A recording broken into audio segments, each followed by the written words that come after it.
Hello scholars, today we're going to continue using long division, and this time we're going to get quotients that have decimals.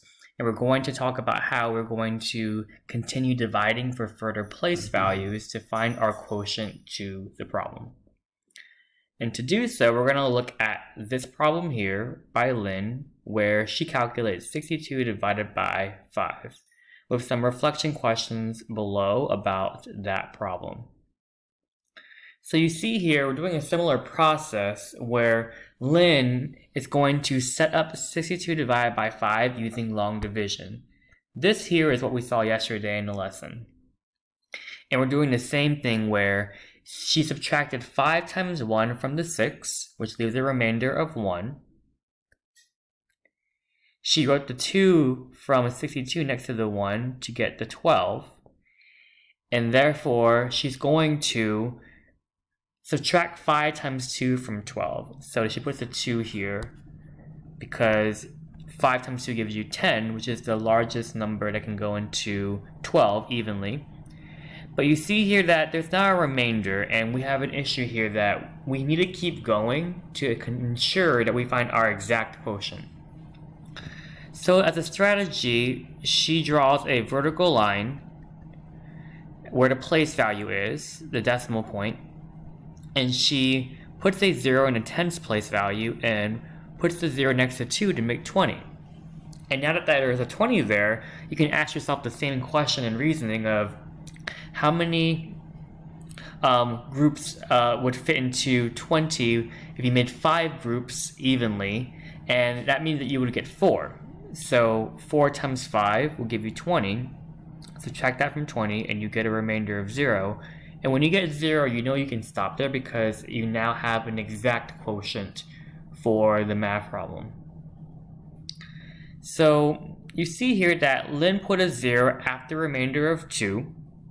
And the why is that we need to use the next place value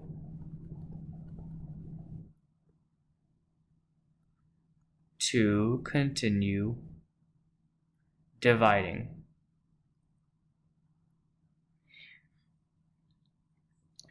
And when you put a 0 there, it doesn't change the value because you're just having 0 of that place value added on to that number. So it says Lynn subtracted 5 groups of 4 from 20. What value does a 4 in a quotient represent? You see here the 4 is in this place value right here in our quotient, right to the right of the decimal place value. So the 4 represents 4 tenths. And then it says, what value did Lynn find for 62 divided by 5?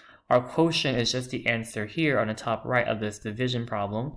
So therefore, the answer is 12.4, or you would say 12 and 4 tenths. So essentially, we're doing the same process as yesterday. We just are now going to continue dividing by adding place values to the right if we need to continue dividing if we don't see a remainder of 0. So let's model that with one problem over here, and you're going to do the right one on your own. So it says again, we're going to use long division to find the value of each expression. So I'm going to be very careful and very neat with my work because I want to make sure that my place values are extremely correct when I divide. And I'm going to draw a longer bar because we're going to practice going further than the 6. I like to put my decimal point where it is in a number and put it in my quotient so I know where it's going to be in my quotient and be very careful of that. So same process applies. Can 8 go into 1? It cannot. So therefore I'm going to put a 0 here. 0 times 0 groups of 8 gives you, or 8 groups of 0 gives you 0. Subtract that, get a 1 remainder, bring down the tens place of 2. How can I divide 12 into 8 groups? I can only put 1 in each group. So I'm going to get 1 times 8, which gives me 8. Subtract that, you get 4. Bring down the 6. And now I have 46. Let me highlight my place value so you can see that. So how can I divide 46 evenly into 8 groups? I can make 5 groups of 8. So I'm going to do 8 times 5, which is 40. Subtract that and get 6.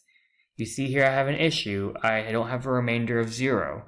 So I need to continue by going now with a 0 in the tens place value. Bring that down, and now I have 60. Again, ask myself, how can I divide 60 into 8 even groups? I can do that 7 times, because 7 times 8 is 56.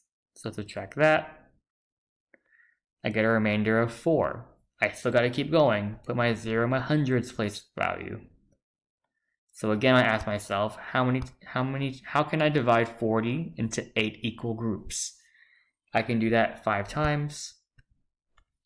5 times 8 is 40. And look, I have a remainder of 0, so I can stop. My answer is going to be 15 75 hundredths. Using the model on the left, can you please now divide the question on the right?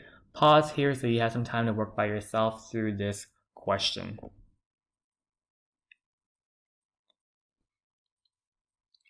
Check your math here. You should get a quotient of 7 5/10. You need to put a 0 in the tenths place value to continue dividing because you don't have a remainder of 0 until this final step here on the bottom right. Let's now try 2 more problems and where we're going to prove values of fractions using long division to find equivalency. So what we're going to prove here using long division is 1 divided by 25 or 1/25 is equivalent to 4 hundredths. So let's prove that. Let's write this as a division problem. 1 divided by 25 and prove that this equals 4 hundredths. So we're going to do the same thing. Let's put my decimal in the right place and be very careful of my place value when I find my quotients. So can I split 1 into 25 even groups? I cannot. 1 is way too small, so I'm going to put 0 here. Let me highlight first also what I'm dividing into. So here we're going to go to 1. I'm going to multiply 25 groups of 0, which is 0. Remainder of 1. I don't like my remainder, it needs to be 0, so I'm going to put a 0 in a tenths place. And now think about 10. So can I split 10 into 25 equal groups? No, it's still too small. So I'm going to put a 0 here. 25 groups of 0 is subtracting 0. And again, my remainder is still too small.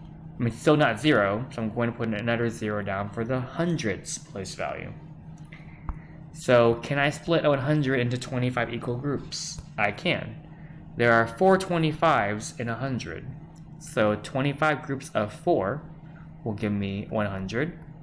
Subtract that, I get a remainder of 0, and that looks good. And you see here that our quotient,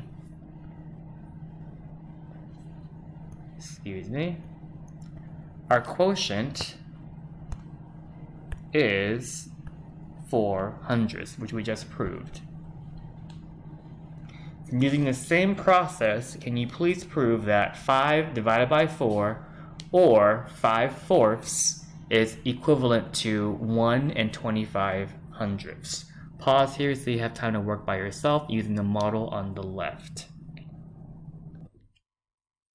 Here's the work for the last problem.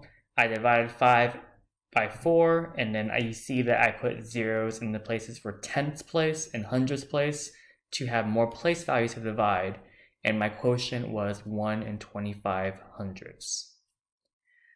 Ask any questions you may have, and then you will be given your X ticket to work independently for a grade for this lesson.